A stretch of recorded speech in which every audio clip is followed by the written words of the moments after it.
रोजाना सबसे पहले मन्नत सीरियल देखने के लिए हमारे चैनल को सब्सक्राइब करें। एपिसोड के स्टार्टिंग में हम देखते हैं मन्नत रो रही होती है। वो बोलती है कि पापा, हम विक्रांत के एहसान तले जिएंगे क्या अब? मुझे बहुत ज़्यादा डर लग रहा है। इधर रोनी भी बहुत घबरा जाता है। दुआ के सामने विक्रांत और दुआ के रिश्ते का सच नहीं आ सकता। मैंने दुआ को यही बताया है कि हम उसके परिवार हैं और मैंने कुछ गलत नहीं किया। विक्रांत हम लोगों को छोड़कर चला गया था। विक्रांत ने दुआ को अपनाने से मना कर दिया था। उसने दुआ को पाप बोला था। मन्नत को याद आता है कि कैसे विक्रांत ने उस दिन मन्नत की एक नहीं सुनी, बस मन्नत को ही गलत ठहरा रहा था। मन्नत बोलती है कि अब वो क्या कर रहे हैं, अब वो मेरी बेटी का सौदा कर रहे हैं। पापा, अब वो दुआ की ज़िंदगी में वापस आ गए हैं। आपको याद है ना श्रुति माँ के अंतिम संस्कार पर क्या हुआ था? उन्होंने मुझसे डाइवोर्स पेपर्स पर सिग्नेचर करवाए थे। मैंने सोच लिया था कि मैं पैसों के लिए कभी भी उनकी ज़िंदगी में वापस नहीं आऊँगी। लेकिन देखिए, अब कुछ पैसों के लिए ही मुझे फिर से उनकी ज़िंदगी में आना पड़ा। पैसों के लिए ही मुझे उस घर में वापस जाना पड़ेगा। पिछली बार जब मैं उस घर में गई थी तो श्रुति माँ मुझे छोड़कर चली गई थी। इस बार जाऊँगी तो पता नहीं कौन-सी अनहोनी होगी। मेरा दिल बहुत घबरा रहा है पापा। आगे हम विक्रांत को देखते हैं। विशाखा विक्रांत के पास आती है। उसको बोलती है कि तुमने ऐसा क्यों किया? तुमने नीतू के इलाज के लिए पैसे क्यों दिए? तुम्हारी नज़रों में मेरी सिर्फ़ यही अहमियत है क्या? विक्रांत बोलता है कि माँ, ऐसा कुछ भी नहीं है। विशाखा बोलती है, अगर ऐसा कुछ भी नहीं है तो फिर तुमने उसको पैसे क्यों दिए? विशाखा बोलती है, मुझे पता है तुम्हें है ना मेरी कोई भी परवाह नहीं है। तुम्हें बस उस धोखेबाज और ढोंगी औरत की परवाह है। तभी तो तूने उसके इलाज के लिए पैसे दे दिए। विक्रांत बोलता है कि और मैं क्या करता? बिज़नेस के लिए मुझे ये सब कुछ करना पड़ा।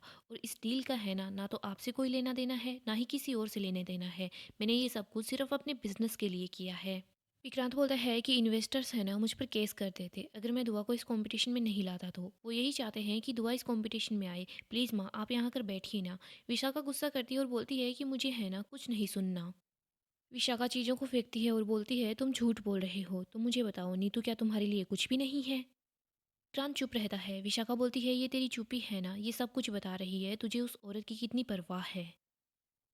उस औरत ने तुम्हारे साथ धोखा किया, लेकिन फिर भी तुम अभी भी उसी की मदद कर रहे हो।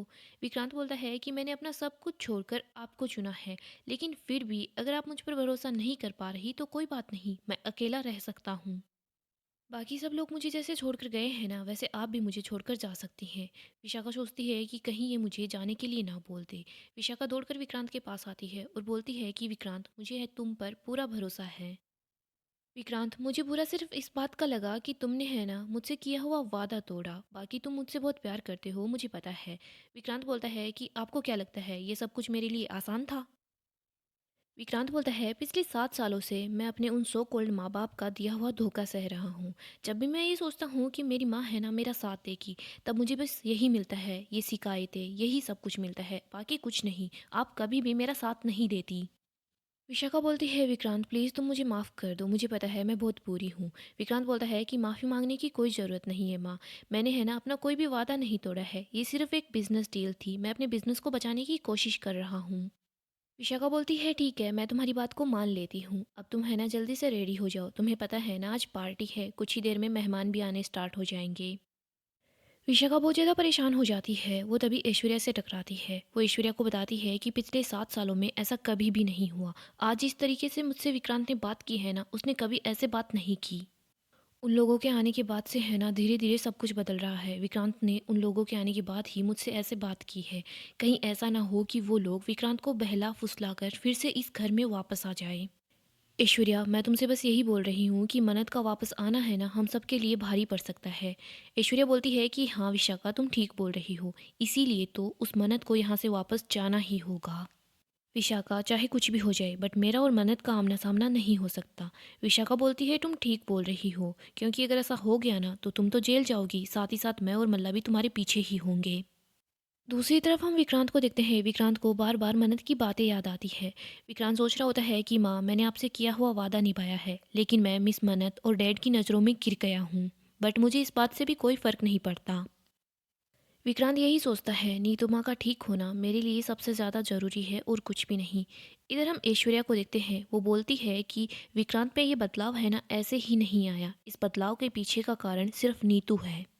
मुझे पता है उस पोस्टर की वजह से विक्रांत के पास और कोई रास्ता नहीं था, लेकिन विक्रांत ने ये जो डील की है वो सिर्फ नीतू के लिए की है।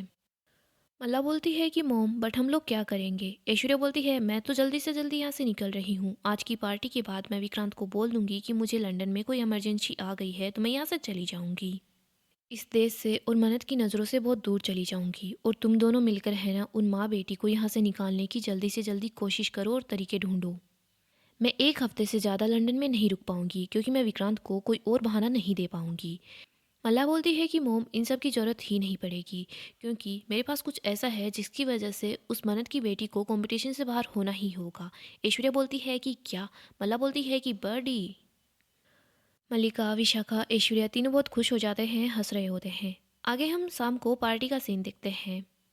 विक्रांत आरजू को अपने गेस्ट से मिलवाता है, तभी यहाँ पर याशिका आ जाती है। याशिका दौड़कर विक्रांत के पास आती है, उसको गले लगा लेती है। मल्लिका, विशाखा, ऐश्वर्या को ये सब देखकर बिल्कुल अच्छा नहीं लगता। विक्रांत बोलता है कि तुम्हारे पेरेंट्स कहाँ पर है। याशिका बताती है कि मेरे पेरेंट्स काफ़ी ज़्यादा बिजी थे लेकिन मैंने उनको इंसिस्ट किया है वो आने वाले ही होंगे। तभी यहाँ पर याशिका के नकली पेरेंट्स आ जाते हैं। याशिका बोलती है कि देखो वो आ गए। याशिका अपने नकली पेरेंट्स को विक्रांत से और आरजू से मिलवाती है। याशिका बोलती है कि मॉम डैड मैं आपको बाकी लोगों से भी मिलवाती हूँ। याशिका अपने मॉम डैड को मलिका और विशाखा के पास ले आती है। वो बता रही होती है कि ये विशाखा जी हैं, ये विक्रांत की मॉम है, और ये मलिका है, ये यूवी की मॉम है। याशिका बोलती है कि यूवी की मीमो। याशिका की मॉम बोलती है कि यूवी की मीमो। याशिका, तुम्हें याद है क्या, जब तुम छोटी सी थी तो हमारे पास एक डॉगी था, उसका नाम भी मीमो ही था। बट मीमो है ना, ये एक क्यूट नेम है। इधर याशिका सोच रही होती है कि विशाखा, मल्लिका, तुम लोगों को क्या लग रहा था मैं तुम दोनों की जाल में फंस जाऊंगी। मल्ला बोलती है कि वाह क्या कोइंसिडेंस है, विशा आंटी का जो डॉग है ना उसका नाम भी रितु है। याशिका की नकली मोम बोलती है कि फिर वो डॉग नहीं होगा, वो बिच होगी। वैसे मुझे आपसे मिलकर बहुत ज़्यादा खुशी हुई। इधर याशिका की नकली डैड बोलते हैं कि विशाखा जी, मेरी बेटी बता रही थी कि आप लोग हमसे मिलना चाहते हैं। एक्चुअली क्या है ना, हम लोगों का बिज़नेस काफ़ी ज़्यादा बड़ा है तो ये छोटी मोटी पार्टियाँ हम लोग अरेंज नहीं कर पाते। आप तो मेरी बात को समझ ही सकती हैं, बट मेरी बेटी की डिमांड थी, इसी वजह से हमने अपने बिजनेस को इग्नोर किया और फिलहाल यहाँ पहुँच गए। याशिका का नकली डैड बोल रहा होता है कि विशाखा जी, मुझे लगता है कि आपको है ना ज्वेलरी का काफ़ी ज़्यादा शौक है, गोल्ड का भी शौक होगा। हमारे है ना बहुत सारे शोरूम हैं, कभी आइएगा शॉपिंग करने के लिए। याशिका की मोम बोलती है कि वीरेन, तुम्हें है ना गोल्ड की बात नहीं करनी चाहिए थी। एक्चुअली क्या है ना, यहाँ आते वक्त मेरी जो वॉच थी ना गोल्ड प्लेटेड, वो कहीं खो गई। उस वजह से मैं अपसेट हो गई थी, लेकिन देखो वीरेन ने है ना मुझे शॉपिंग करवा दी। और जो ये मेरा पर्स है ना, ये पूरे 3 लाख रुपए का है। और ये जो नेकलेस पहन रखा है ना मैंने, ये पूरा 30 लाख का है। और इन सब के सामने मेरी ये जो साड़ी है ना, वो सबसे ज़्यादा महंगी है। विशाखा जैसे ही उस साड़ी को देखती है तो वो पहचान जाती है कि ये तो वही साड़ी है जो आज विशाखा ने दान करने के लिए दी थी। रितु बोलती है कि ये खूबसूरत है ना। वीरेन बोलता है कि हाँ बहुत ज़्यादा खूबसूरत है। इधर विशाखा मल्ला की तरफ इशारा करती है। मल्ला बोलती है कि हमें है ना बाकी के गेस्ट्स को भी अटेंड करना है। विशाखा और मल्ला वहाँ से चली जाती हैं। मल्ला और विशाखा दोनों आपस में बात करते हैं। विशाखा बोलती है कि मल्लिका, ये तो वही साड़ी है। मल्ला बोलती है कि आप श्योर हो ना। विशाखा बोलती है कि हाँ मेरी जीत की निशानी वाली साड़ी है, मैं इसको नहीं देना चाह रही थी लेकिन ऐश्वर्या की वजह से मुझे इस साड़ी को दान करना पड़ा। मला बोलती है कि विशा आंटी आप श्योर हो क्या, क्योंकि वैसे भी मार्केट में इस जैसी कई सारी साड़ियाँ होंगी।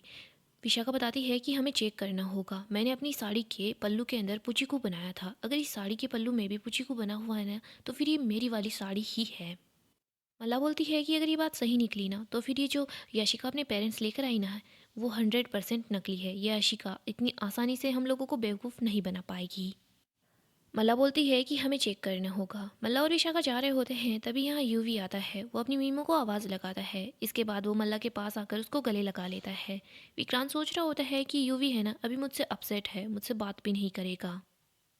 यूवी विक्रांत के पास दिखता है, हंसता है, उसके पास आता है, उसको बोल रहा होता है कि बड़ी। विक्रांत यूवी को गोद में उठा लेता है। इधर मल्ला काफ़ी खुश नज़र आती है। ऐश्वर्या भी बहुत ज़्यादा खुश हो जाती है। विक्रांत बोलता है कि मैं आपसे एक सवाल पूछ सकता हूँ। यूवी बोलता है कि हाँ। विक्रांत बोलता है कि आपने अपनी बड़ी को माफ़ कर दिया ना। जो कुछ भी हुआ ना उसके लिए मैं बहुत बुरा फील कर रहा हूँ। आपका बड़ी है ना आपको सॉरी बोल रहा है। यूवी बोलता है कि बड़ी प्लीज़ आप सॉरी मत बोलो, रॉन्ग मैंने किया है ना तो सॉरी मैं बोलूँगा। यूवी कान पकड़कर विक्रांत को सॉरी बोलता है। यूवी बोलता है बड़ी, मुझे मीमो ने बताया कि आप जो कुछ कर रहे हो ना हमारी फैमिली के लिए, हमारे बिजनेस के लिए कर रहे हो, और मैं आपसे प्रॉमिस करता हूँ मैं बड़े होकर आपकी जैसा ही बिजनेसमैन बनूंगा। और बड़ी मीमू ने मुझे ये भी बोला कि अगर मुझे बड़े होकर बिजनेस सीखना है तो मुझे आपसे ही सीखना होगा क्योंकि आप सबसे ज़्यादा बेस्ट हो ना। ये हम कुछ देर पहले का सीन देखते हैं जहाँ पर मलिका यूवी के पास आती है, उसको बोलती है कि रेडी हो जाओ, बट यूवी काफ़ी गुस्से में होता है। मला बोलती है कि यूवी, तुम्हें पता है क्या, ये पार्टी है ना सिर्फ तुम्हारे लिए रखी गई है। अगर तुम पार्टी में नहीं जाओगे ना तो फिर बड़ी को बुरा लगेगा। यूवी बोलता है कि लगने दो बड़ी को बुरा, बड़ी है ना मेरी बिल्कुल भी केयर नहीं करते, इसीलिए तो वो उस पुअर गर्ल को कंपटीशन में ले आए। मला बोलती है कि तुम चाहते हो क्या कि वो पुअर गर्ल इस कंपटीशन को जीत जाए। यूवी बोलता है कि नहीं, मैं ऐसा बिल्कुल नहीं चाहता। मल्ला बोलती है कि यूवी, तुम्हें है ना बड़ी का फिर से बेस्ट बड़ी बनना होगा, तुम्हें ऐसा कुछ करना होगा कि बड़ी है ना सिर्फ तुम्हारी बात सुने। तुम्हें बस वही करना है जो तुम्हारी मीमो तुम्हें बोलेगी। यूवी बोलता है कि ठीक है। मला बोलती है तुम्हें सबसे पहले बस ऐसे एक्टिंग करनी है कि तुम है ना विक्रांत से बिल्कुल भी अपसेट नहीं हो। मला बोलती है तुम्हारी मीमो उसके बाद ऐसा कुछ करेगी वो पुअर गर्ल फर्स्ट राउंड में ही आउट हो जाएगी। यूवी बहुत ज़्यादा खुश हो जाता है, मल्ला को हक करता है और बोलता है कि मीमो आप उसको भगा देंगी। मल्ला बोलती है कि तुम थोड़ा धीरे बोलो वरना कोई हमारी बात सुन लेगा। मल्ला बताती है कि मैं ऐसा ही कुछ करूँगी कि वो है ना फर्स्ट राउंड से ही आउट हो जाएगी, बट ये बात हम दोनों के बीच टॉप सीक्रेट रहनी चाहिए, किसी को कुछ नहीं बताओगे ना। यूवी बोलता है कि ठीक है। यूवी, तुम्हें है ना पार्टी में वैसे ही बिहेव करना है जैसे तुम्हें मीमो बता रही है। यूवी बोलता है कि ठीक है। मल्ला यूवी को समझाती थी है कि उसको क्या करना है। मल्ला बोलती है कि यूवी अब तुम जल्दी से जाकर रेडी हो जाओ। मल्ला सोच रही होती है कि इस स्टूपिड यूवी की वजह से है ना मैं विक्रांत की लाइफ से मन्नत और उस दुआ को हमेशा हमेशा के लिए बाहर निकाल फेंकूंगी, वो कभी हमारी लाइफ में लौट कर नहीं आ पाएंगी। और सारा का सारा इल्ज़ाम है ना इस इडियट यूवी पर ही आएगा। आगे हम फिर से प्रेजेंट का सीन देखते हैं। यूवी और विक्रांत बहुत खुश होते हैं। इधर ऐश्वर्या मल्ला के पास आती है और बोलती है कि तुमने ऐसा क्या जादू कर दिया कि ये ऐसे बातें कर रहा है। मल्ला बोलती है कि मॉम, ये है ना मल्ला का जादू है, आप बस ऐसे ही मुझे बोलती हैं कि मैं कुछ काम नहीं करती, इडियट हूँ, लेकिन ऐसा नहीं है। बस अब आप देखते जाइए कि आगे आगे क्या होता है। ऐश्वर्या बोलती है कि मल्ला जैसा तुमने सोचा है ना बस वैसा ही हो। तभी यहाँ पर विशाखा आ जाती है। विशाखा बोलती है कि मल्ला अपनी मॉम के साथ गोसिप बाद में करना, पहले हम है ना उस साड़ी को चेक करते हैं। ऐश्वर्या बोलती है कि कौन सी साड़ी। इधर मल्लिका बताती है कि मोम, वो यशिका की जो नकली मोम है ना, उसने शायद वही साड़ी पहन रखी है जो कि विशाखा आंटी की थी। हमने जो चैरिटी में साड़ी दी थी ना, अगर वो वही साड़ी हुई ना, इसका मतलब यही है कि वो लोग बस बहरूपी हैं। तभी ऐश्वर्या के पास एजेंट का मैसेज आता है। वो बता रही होती है कि मुझे एजेंट के पास कॉल करना है, अगर मेरा पासपोर्ट रेडी हो जाएगा ना तो मैं तो आज रात को ही यहाँ से निकल जाऊंगी, विक्रांत को पार्टी के बाद सब बता दूंगी। ऐश्वर्या बोलती है कि तुम दोनों अपना काम करो। अब मन्नत और धैर्य को देखते हैं, वो दोनों सलूजा मेंशन के बाहर आ जाते हैं। धैर्य को याद आता है कि कैसे विशाखा ने धैर्य पर क्या क्या इल्ज़ाम लगाए थे। मन्नत बोलती है कि चलिए, धैर्य बताता है कि नहीं, मैं नहीं आने वाला। गाइस, डेली अपडेट के लिए आप हमारे चैनल को सब्सक्राइब करें, साथ ही साथ वीडियो को लाइक भी कर दें। गाइस, नेक्स्ट एपिसोड काफ़ी ज़्यादा इंटरेस्टिंग होने वाला है। नेक्स्ट एपिसोड में हम देखेंगे मन्नत सलूजा मेंशन के अंदर आ जाती है। यहाँ पर वो देखती है कि याशिका विक्रांत को प्रपोज कर रही है। याशिका बोलती है कि विक्रांत, क्या तुम मुझसे शादी करोगे। मन्नत को यहाँ पर पता चलता है कि विक्रांत और याशिका की शादी नहीं हुई है। मन्नत ये सब देखकर काफ़ी ज़्यादा हैरान हो जाती है, वो खुश भी होती है। लेकिन तभी विक्रांत मन्नत को यहाँ पर देख लेता है। वो याशिका को बोलता है कि याशिका, तुम्हारा जवाब मैं अभी तुम्हें दे देता हूँ। विक्रांत याशिका को शादी के लिए हाँ बोल देता है। मन्नत जैसे ही विक्रांत का जवाब सुनती है तो मन्नत काफ़ी ज़्यादा अपसेट हो जाती है। इधर विक्रांत सोच रहा होता है कि मन्नत अपनी लाइफ में आगे बढ़ चुकी है तो मैं भी तो अपनी लाइफ में मूव ऑन कर सकता हूँ। मन्नत का दिल टूट जाता है। यहीं पर हम ऐश्वर्या को देखते हैं। ऐश्वर्या यहाँ पर मन्नत को देख लेती है। ऐश्वर्या बोलती है कि मुझे है ना जल्दी से जल्दी यहाँ से निकलना होगा। धैर्य भी सलूजा मेंशन के अंदर की तरफ आ जाता है। यहीं पर मन्नत ऐश्वर्या को देख लेती है। ऐश्वर्या तो सोचती है कि मैं मन्नत के सामने नहीं आऊँगी, लेकिन वो गलती से ऐश्वर्या मन्नत के सामने आ ही जाती है। यहीं पर हम विक्रांत को देखते हैं। विक्रांत मन्नत को बोलता है कि तुम्हें मेरी एक शर्त को मानना होगा, उसके बाद ही तुम्हें सारे पैसे मिलेंगे। तुम्हें मेरी शादी की केटरिंग करनी होगी। मन्नत सोच रही होती है कि मुझे ऐश्वर्या राय सिंह का सच सबके सामने लाना है, इसके लिए मैं शादी की केटरिंग करने के लिए भी तैयार हूँ। सो दोस्तों, अपकमिंग एपिसोड काफ़ी ही ज़्यादा इंटरेस्टिंग होगा। अगर आपको ऐसे ही सीरियल की अपडेट जानना पसंद है तो हमारे चैनल को अभी सब्सक्राइब करें।